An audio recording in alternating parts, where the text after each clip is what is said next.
Reverend Tommy Dutcher, and I'll be your chairperson today. And we'll do an invocation, and everybody will sing a song, a fun song. Any place that men and women meet to acknowledge the highest truth is holy ground. This is truly holy ground, where we pause to join in collective gratitude. I'm Connie Dutcher, and on behalf of the LilyDale Assembly in our 141st season, I welcome you to our service today. Who's here for the first time? Anybody? One person. Okay, good. Well, welcome. Please stay seated and join together in prayer for the invitation. Mother, Father God, infinite creator of all that is, was, and ever will be, we gather today in peaceful celebration. We ask that you weave your web of change and bring the world to peace again. Help us make room for the other, the stranger, to acknowledge the dignity of difference, to seek those whose language is not ours, whose skin is a different color, whose faith is not our faith, and whose truth is not our truth. May we wage peace, one with the other, in LilyDale, in the United States, and all the countries of the world. We give thanks for our health, our abundance, our blessings, our opportunities, and the joys of our life. And today I'd like to acknowledge the flowers on the platform. They're in memory of various people. One is Stephanie Turchek with love and blessings from the Church of the Living Spirit. Another is for Don Riley, from Kathy Riley. And another in memory of Andrew Babinski. If you would like to have flowers put on the platform, you can go to the office, which is that way, and make out they'll help you through the process of get. Could I ask you please to leave the seats where they were? Could I ask you please to move back? We just want to sit together. I understand that, but we have to follow the guidelines of the United States.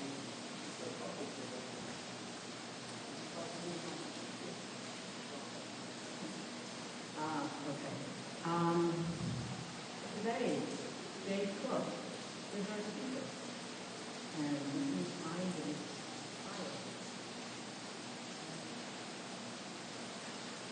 Reverend Jay Cook, a summer resident of LilyDale, is a graduate of the Unity School of Christianity and licensed as a Unity teacher in 1986. He was ordained as a spiritualist minister in 1994 and is licensed through the General Assembly of Spiritualists. Jay has studied and has hands-on experience with many religious and spiritual organizations and teachings. He has lectured and taught classes in the United States and Canada. Reverend Cook served the Unity churches in Edinburgh, Pennsylvania, and Port St. Lucie, Florida, as interim minister and spiritual leader, sharing his personal experiences along with research and study on the continuity of life and natural spiritual divine laws. Continues to bring enlightenment to others as well as himself. Jay is the co-founder and serves 34 years as pastor of Universal Unity of Spirit in Casadega. And he and his wife Jan welcome visitors to the Lakeside Cottage Guest House in LilyDale. They spend 6 months in Port St. Lucie, Florida.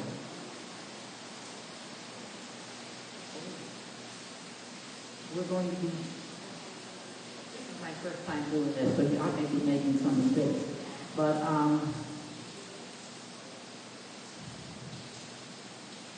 we want to sing a song that Jay has chosen for us to do that, so I'll ask you to stand up. And we're going to sing, He's Got the Whole World in His Hands. Okay. You don't have the word, but He's got the whole world in His hands. We're going to sing, He he's got the whole world in his hands. Then he's got you and me brothers, he's got you and me sisters.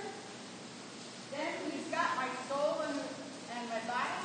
Then we're going to do the first verse again, only we're going to say, she's got the whole world in her hands. I'm sure you'll know the tune. I'll step back from the mic so you don't get scared from my singing.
Time for Jay to come up and do his spot. So this is Jay Cook. Good afternoon. Good afternoon. And how are we today? I hope we're doing fine, better than we're doing up here right now. It's a rather much of a challenge. This is a very small group we have here today, but you know what?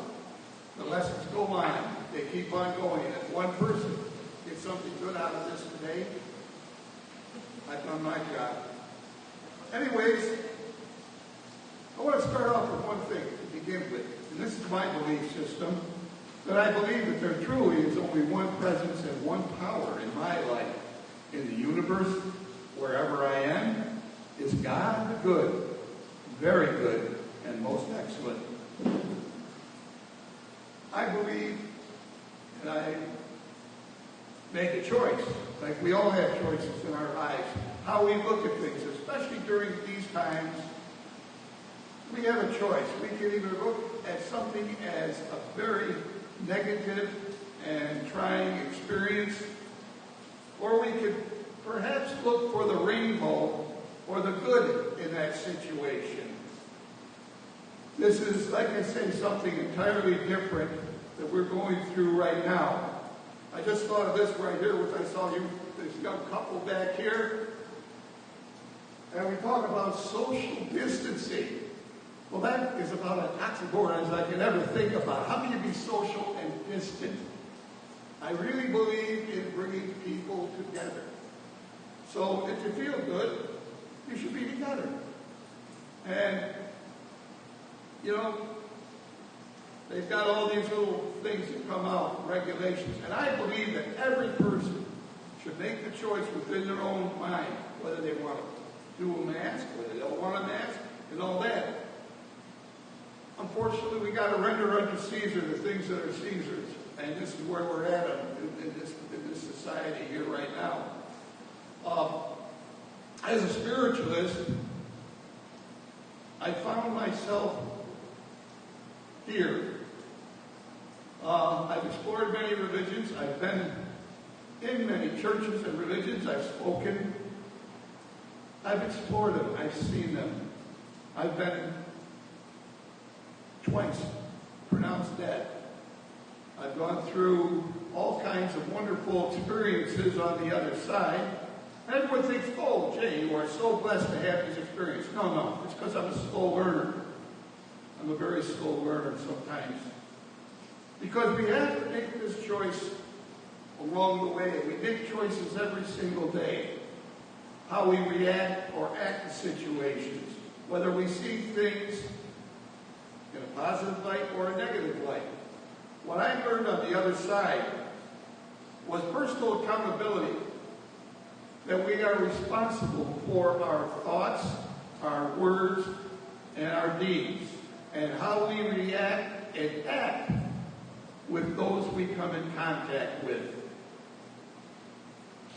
Whether we make a right judgment or a wrong judgment depends on ourselves. How can you make a wrong judgment? Because judgment is judgment. We sometimes make excuses for some of the things we sometimes say or do that we wouldn't want to have done to ourselves. Because this is one of the tenets of spiritualism is what the golden rule, which we all know about the golden rule, that do unto others as you would have them do unto you, to love thy neighbor as thyself. And the other one which I heard was, this is the most important one there, that what you send out in your thoughts, words, and deeds will become your experience. That's what it will be. If you want good things happening in your life, do good things.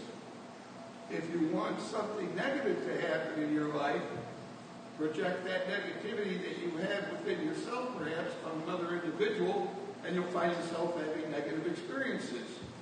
It's a choice you make. Some people I've met enjoy seeing something wrong in every situation, to see a flaw, rather than to see the perfection that God created. And the reason we sometimes run into experiences into situations also that we don't want to perhaps label as something good at that time. But we've brought this thing to ourselves through our thoughts, through our words, and our acts. It may not be the exact same thing, but it is on the same parallel. It's the same as if you look at the one thing as degrees. When you use degrees of things we label them. If a person perhaps steals a $5 piece of merchandise, they're charged what they call petty larceny. If somebody tries to steal something like over $10,000, it's called grand larceny. But what it is theft, no matter whether it's a penny or $1 million. So the thing is that when we do things and we sometimes don't realize we're doing them, and we're having to sometimes be brought to task through the laws of nature, the laws of what we call natural law, spiritual law, divine law. There's 3 different types of laws, and actually there's one that goes beyond it, which is that law within ourselves, which is the one we truly make that decision, how we're going to act or react to a situation. When we make the action to react in a positive way, positive experiences start flowing to us. One of the most wonderful things I learned on the other side was what we want to call love.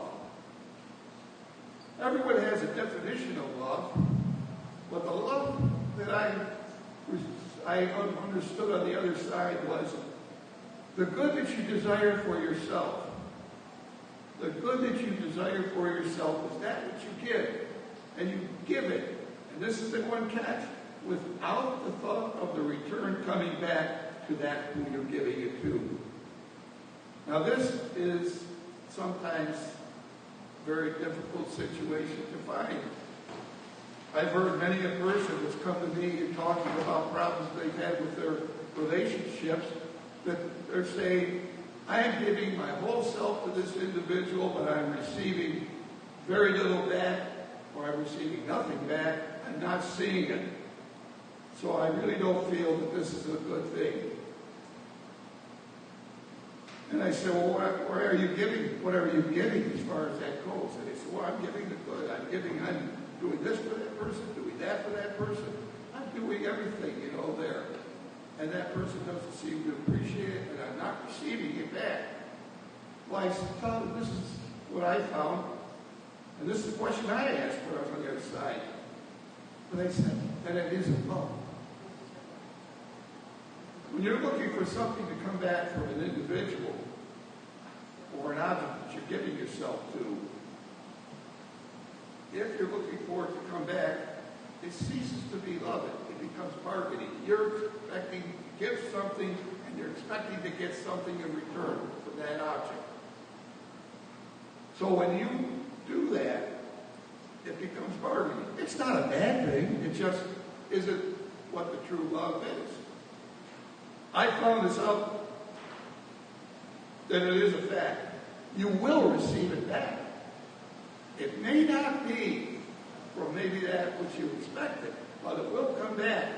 And sometimes, this is a fact, it's just like interest on a credit card that you owe. It continues to compound itself. So that love continues to compound interest. And something really, really good. And I can attest to this. I've been around for a while. I've been around here for 7 generations, if you want to look at it that way. And I found that the moment I ceased looking for something to come from that object, sometimes it didn't come from that object, but it came from somewhere else. And it came through many, many fold that I thought I would experience, that I expected. When you expect something, how many times have we expected something in our lives and been disappointed because the expectation did not come to the standard that we were expecting? And how many times we weren't expecting something good in our life and it popped up and something really, really great happened? This is one of the wonderful things about our consciousness, about this law of cause and effect. And all things are done in divine order, in perfect order. We have thoughts that pop into our heads. And why are we all of a sudden thinking about this or this person? Why people come here to LilyDale is because they perhaps have somebody that they've been thinking about, that perhaps they did have things left unsaid. And perhaps they need to find out if there is something other than I missed the mark by not giving that object, that love to that individual, that person. I didn't do what I am not incomplete life experience. Incomplete life experience. We have life experiences which every part of our life is an experience. And we have so many of them. And the older we get, the more the other ones become kind of veiled. Those things there. And then sometimes the older we get, also things pop into our heads. Have you ever been driving along on the road, and all of a sudden some person pops into your head, and you hadn't thought about, why is this person all of a sudden here, going around in my head? And I found that happening where someone I had thought about, maybe that I was in grade school with, or a teacher, or someone, and I look at, why am I receiving this? And I find out that the reason is because I have had that thought in my mind. It's been down there, pushed way down there and all that. But I have experienced something that was parallel to that experience that I had as a child or a young adult. All things work together. Perfect order. We sometimes just don't take the time to look for the answer. This is where what we call meditation comes into being. We're always out praying or asking for something. But how many times do we take the time in the quiet to listen for the answer? As spiritualists, we believe in deep meditation. We meditate. And that's where sometimes things come through. And that's clearing your mind of all the worldly things around you. Not thinking about the problems you have here right now, but to clear your mind. You bring them up and you clear your mind. And you would be surprised what comes into your head. Things that will give you the answer. You will receive messages yourself. When you come here to LilyDale, we're looking for something sometimes. And if we come in with an open mind and a true belief that we're going to receive something, we're very rarely disappointed. If you come in with seeds of doubt, your doubts will be realized. For again, what you think, what you say, what you do, that becomes your experience. I was probably the most skeptical, unbelieving person when I had my first experience, my first near-death experience. I don't like to call it near-death. I just call it an absence of the life here, but to be on a different plane of existence. What I found out after I had this experience is understanding the laws. And this was the biggest thing, is this law that I keep trying to tell you. What you send out in your thoughts, words, and deeds will become your experience. It becomes your life. That's what you attract to yourself. All these things. When we have good thoughts, we attract good people. We attract good situations. We attract things that make us feel good. When we get in a foul mood and things don't seem to be going our way, and believe me, those things do happen in our lives, it's because we've had some doubt in our mind. We've had some, perhaps, anger toward another individual rather than loving. And when you can't find that word love or find the good in a situation, perhaps we just label it, it just is. How many of us heard that expression? That's the way it is. And that is the way it is. It's up to us then to take that situation which you don't completely understand and you make that into something what you want, whether you want it to be a negative experience or a positive experience. I'm not telling you you have to choose the good unless you want good in your life. We can't make excuses for our wrongdoing. When we say something, well, I reacted to that person, I'm just having a bad day. That's not an excuse. We acted to someone the way we didn't want it be acted upon ourselves. I can't emphasize this enough because that's what we attract. We get upset sometimes when we're driving down the road if we're in a hurry and someone's going slow, or we get impatient, or if we're just cruising along ourselves, enjoying the scenery and all that, somebody comes along and wants in a hurry to go somewhere and all that. If you realize the experience you're having is something that you most likely have done yourself somewhere along the time. You've been in a hurry and you get upset with somebody that's not going as fast as you think they should, or you're sitting there enjoying the scenery like that person that was doing that, and you're the one now in a hurry, and so you're the one that's having to sit behind it. It just goes on and on. The thoughts. And we can catch ourselves in our thoughts, because the minute I look at myself, and believe me, I have negative thoughts out of my mind, but I try and catch them. I don't want to use the word but, yet I catch them.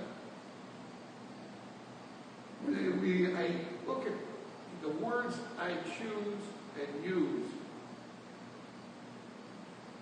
I find myself that we've been so accustomed to using certain phrases and certain words. The word but. Anytime I hear the word but, and this is one of the things I've heard also, it negates what you just said. I really like your hair, but I think you could do something else with it.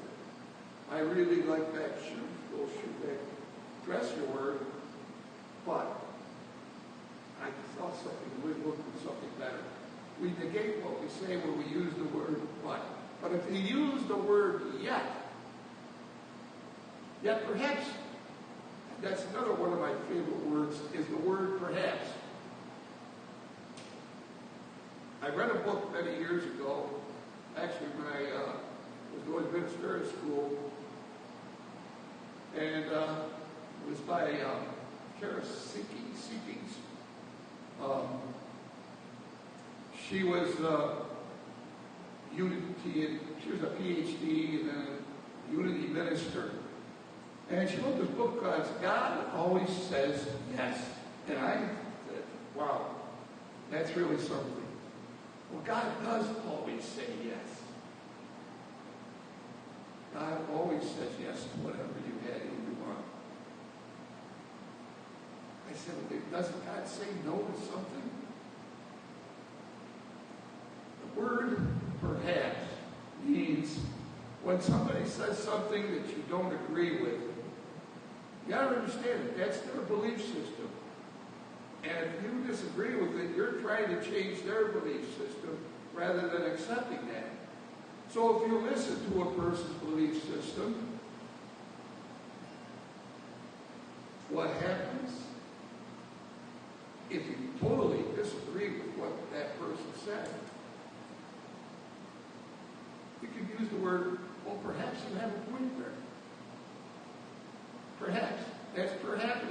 And how many times have we condemned something or said to there, we have said, I'll never do this, and the word never you should never use, because never always seems to happen.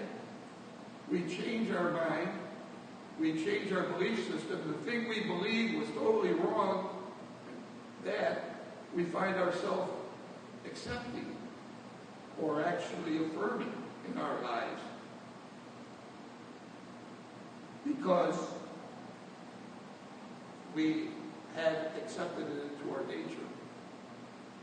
That which you disagree with most sometimes becomes that part of your life that you become at peace with and agreeable with. I find that instead of saying no to someone, say perhaps. You remember one of the expressions they always used to say no to drugs? Well, they don't tell you what kind of drugs. They say no to drugs. We get prescriptions by doctors. We use drugs. We say that and all that, and we accept that. We do that. Yet we say no to drugs. Tell your children to say no to drugs. The concept of it there is entirely different. Drugs have a use somewhere for some people. The same drug that someone uses for a recreational purpose is another one that keeps a person able to function. It's not, let's say, no to drugs unequivocally, but it means choose your words.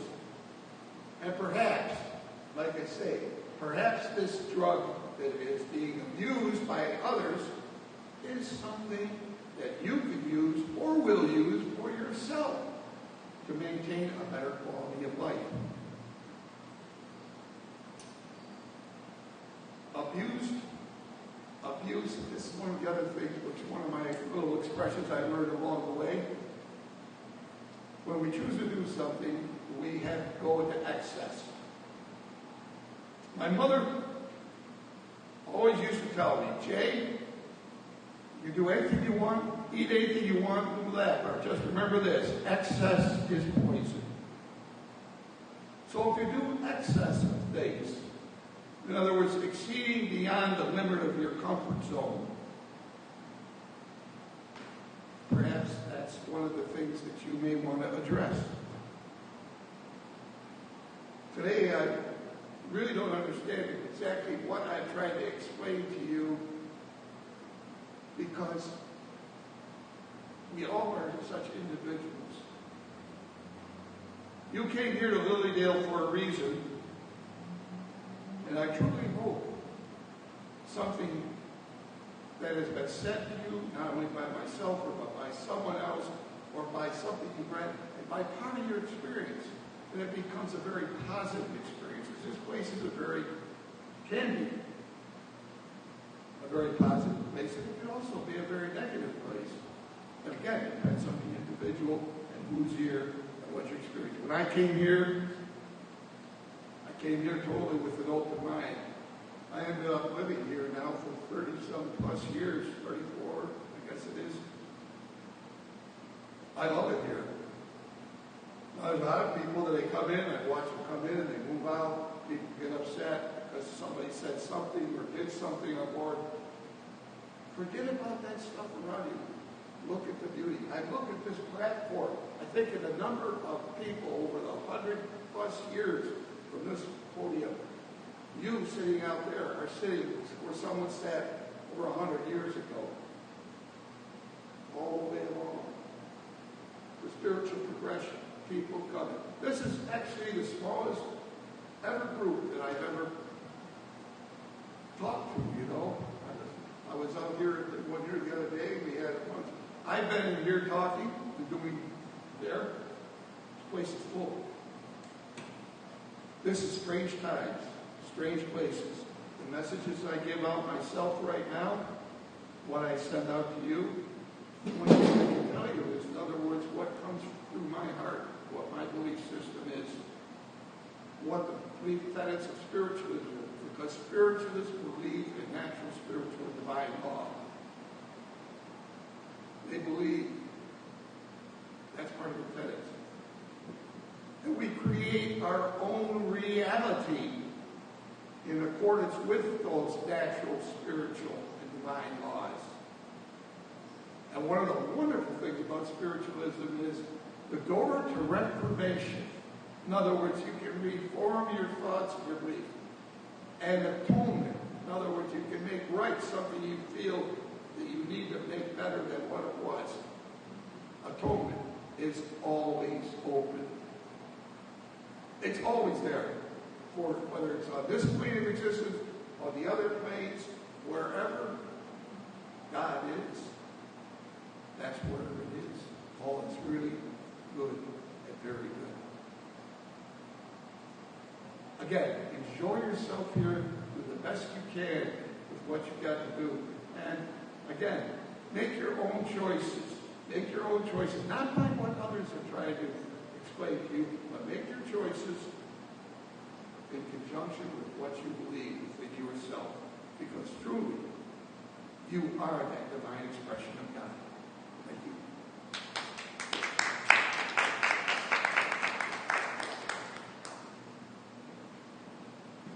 Thank you, Jay. I've always been interested in past life. I haven't had that experience myself, but it's just fascinating listening to others tell us what their experience is.